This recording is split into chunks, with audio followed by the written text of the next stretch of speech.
Bagaimana kabarnya hari ini? Semoga anak-anak semuanya nih pada sehat dan tetap semangat untuk belajar. Anak-anak, kalian pernah kan menanam pohon yang awalnya itu dari biji? Penasaran? Kenapa biji bisa menjadi pohon? Penasaran tidak? Yuk kita belajar mengenai pertumbuhan dan perkembangan pada tumbuhan. Anak-anak, pada pembelajaran kali ini yaitu mengenai pertumbuhan dan perkembangan pada tumbuhan, ibu membawa sebuah tanaman. Nah, ini tanamannya. Ini adalah tanaman salam. Dari kedua tanaman ini memiliki perbedaan ya. Yang satu ukurannya itu kecil, yang satunya lagi ukurannya itu sudah menginjak dewasa. Mengapa demikian? Mengapa tanaman ini tidak sama? Apa ya? Ya, karena tumbuhan ataupun tanaman ini melakukan pertumbuhan. Lalu, apa sih yang dimaksud dengan pertumbuhan itu? Jadi anak-anak, pertumbuhan itu adalah proses bertambahnya jumlah sel, massa sel, dan juga volume sel. Nah, pertumbuhan juga dapat diukur. Anak-anak pernah kan mengukur tinggi badan kalian? Semakin kalian tinggi usianya, semakin berusia, pasti tinggi badannya ini semakin tinggi ya. Nah, itu disebut juga dengan pertumbuhan. Lalu, kapan tumbuhan itu dewasa? Tumbuhan dikatakan dewasa apabila alat reproduksinya itu berfungsi. Nah, seperti tumbuhan ini. Alat reproduksinya itu berfungsi, yaitu dengan ditandai apapun ciri-cirinya, tumbuhan tersebut sudah berbuah ataupun berbunga. Seperti ini. Oke, lalu apa sih yang dimaksud dengan perkembangan itu? Jadi perkembangan itu adalah proses menuju kedewasaan atau pematangan fungsi organ. Contohnya seperti pada tumbuhan yang sudah mengalami kedewasaan. Salah satu cirinya bahwa tumbuhan tersebut sudah berbuah ataupun berbunga. Jadi kalau misalkan kalian lihat bahwa tumbuhan tersebut sudah ada buahnya, berarti tumbuhan tersebut sudah dikatakan dewasa ya.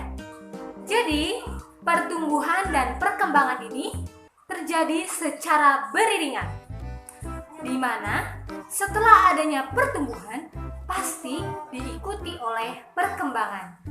Jadi tidak mungkin tumbuhan itu bisa tumbuh tanpa adanya perkembangan. Nanti tumbuhannya itu bisa mati loh. Mengapa bisa begitu? Ya karena pada tumbuhan tersebut tidak ada fungsi selnya dan juga bentuk sel pada tumbuhan tersebut sudah berubah. Oleh karena itu, tumbuhan tersebut bisa mati anak-anak. Anak-anak, pertumbuhan itu dibagi menjadi dua ya.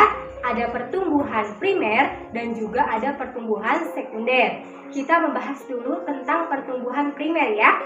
Nah, pada pertumbuhan primer itu adalah pertumbuhan yaitu ke atas, tumbuhnya itu ke atas. Nah, bertambahnya itu akan semakin tinggi. Nah, itu namanya pertumbuhan primer ya anak-anak. Nah, pertumbuhan primer ini akibatnya itu terjadi akibat aktivitas dari meristem apikal. Jadi, apa itu meristem apikal? Ada yang tahu? Nah, meristem apikal itu adalah jaringan meristem yang berada di ujung-ujung. Misalnya ada ujung batang ataupun ujung akar. Nah, misalnya pada gambar ini nih. Ini termasuk ujung batang pada meristem apikal, ya. Di sini yang nomor 1 itu namanya tunas apikal. Nah, ini gambarnya seperti tanduk ya. Nah, ini namanya tunas apikal. Kemudian yang nomor 2-nya ini namanya meristem apikal, ya. Kemudian yang nomor 3 ini namanya meristem dasar ya. Kemudian yang nomor 4-nya ini adalah protoderma. Kemudian yang nomor 5-nya ini adalah tunas sampling ya. Kemudian yang nomor 6 itu namanya prokambium, gambar tentang ujung akar. Nah, bagian bawah yang meruncing ini namanya tudung akar. Tudung akar ini berfungsi untuk menembus ke tanah ya. Kemudian yang bagian atasnya lagi ini termasuk zona meristematis.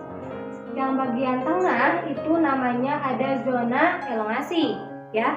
Kemudian yang bagian atasnya itu namanya zona diferensiasi. Nah, zona diferensiasi ini nantinya akan membentuk rambut akar.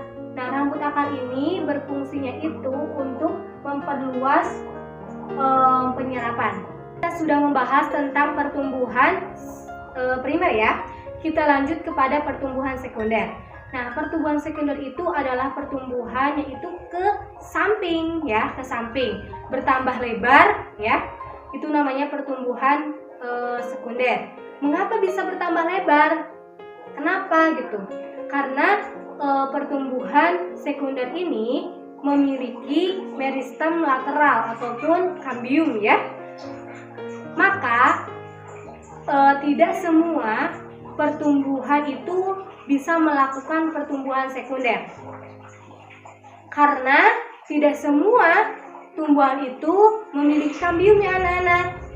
Hanya ada dua tumbuhan yang bisa melakukan pertumbuhan sekunder, yaitu ada tumbuhan gimnospermae dan juga ada tumbuhan dikotil. Kita lanjut ya kepada perkecambahan. Perkecambahan biji itu merupakan serangkaian proses penting yang dimulai sejak domain ataupun dalam keadaan itu diam. Nah, sampai menjadi bibit yang sedang tumbuh. Proses perkecambahan ini dimulai dari penyerapan air yang sehingga beratnya ini akan bertambah. Nah, proses ini disebut juga dengan proses ambilisi. Bertambahnya berat biji yang siap berkecambah ini pada kacang itu kira-kira 1,5 kali. Nah, berat biji yang semula pada masih embrio ini akan mengekresikan hormon giberelin. Apa itu hormon giberelin? Jadi, hormon giberelin ini merupakan hormon yang merangsang aleuron untuk mensintesis dan mengeluarkan enzim masuknya air dalam biji, mengaktifkan enzim dan menguatkan makanan cadangan yang dihidrolisis menjadi larutan yang sesuai untuk dibawa ke titik tumbuh kecambah. Lanjut kepada tahap dari perkecambahan. Tahap perkecambahan ini ialah munculnya pelatula ataupun tanaman kecil yang merupakan hasil dari pertumbuhan dan juga perkembangan embrio pada saat masih biji, di mana mengalami perkecambahan. Bagian plamula akan tumbuh dan berkembang menjadi batang, sedangkan pada bagian radikula akan tumbuh dan berkembang menjadi akar. Oke anak-anak, kita lanjut kepada faktor-faktor yang mempengaruhi pertumbuhan dan juga perkembangan pada tanaman. Ada dua faktor yang mempengaruhi pertumbuhan dan perkembangan pada tanaman ya, yaitu ada faktor internal dan juga faktor eksternal. Nah, kalau faktor internal ini adalah faktor yang beradanya itu di dalam tubuh tanaman tersebut. Nah, faktor yang dapat mempengaruhi pertumbuhan dan perkembangan pada tanaman adalah zat pengatur tumbuh yang disebut juga dengan fitohormon. Apa itu fitohormon? Jadi fitohormon itu adalah sekumpulan zat yang membantu pertumbuhan ya. Ada bermacam-macam fitohormon seperti fitohormon auksin, giberelin, kemudian sitokinin, ada asam absisat, ada etilen, kemudian kalin dan juga asam traumalin. Bukan hanya faktor internal saja, Kemudian yang kedua yaitu ada faktor eksternalnya. Nah, faktor eksternal ini berada di luar tubuh tumbuhan tersebut, seperti nutrien, kemudian cahaya mataharinya, kemudian ada suhunya, ada kelembabannya, dan juga ada aerasinya ya. Jadi jika tanaman sedang tumbuh, kemudian kekurangan cahaya matahari, nah maka akan berpengaruh pada tanaman tersebut. Tumbuhan tersebut bisa kering, ataupun tumbuhan tersebut tidak disiram-siram selama beberapa hari gitu, nanti akan berpengaruh pada tanaman tersebut. Nah, itu disebut juga dengan adanya faktor ya pada tumbuhan juga. Anak-anak, mungkin pada pertemuan kali ini kita cukupkan dulu ya belajarnya. Tetap semangat untuk belajar, karena hidup ini tidak akan berhenti untuk mengajarkan. Ingat itu ya. Semangat untuk belajar. Mohon maaf, semoga ilmunya yang bermanfaat. Apa yang tadi sudah dijelaskan semoga bisa terserap dan juga bermanfaat untuk kita semua. Wassalamualaikum warahmatullahi wabarakatuh.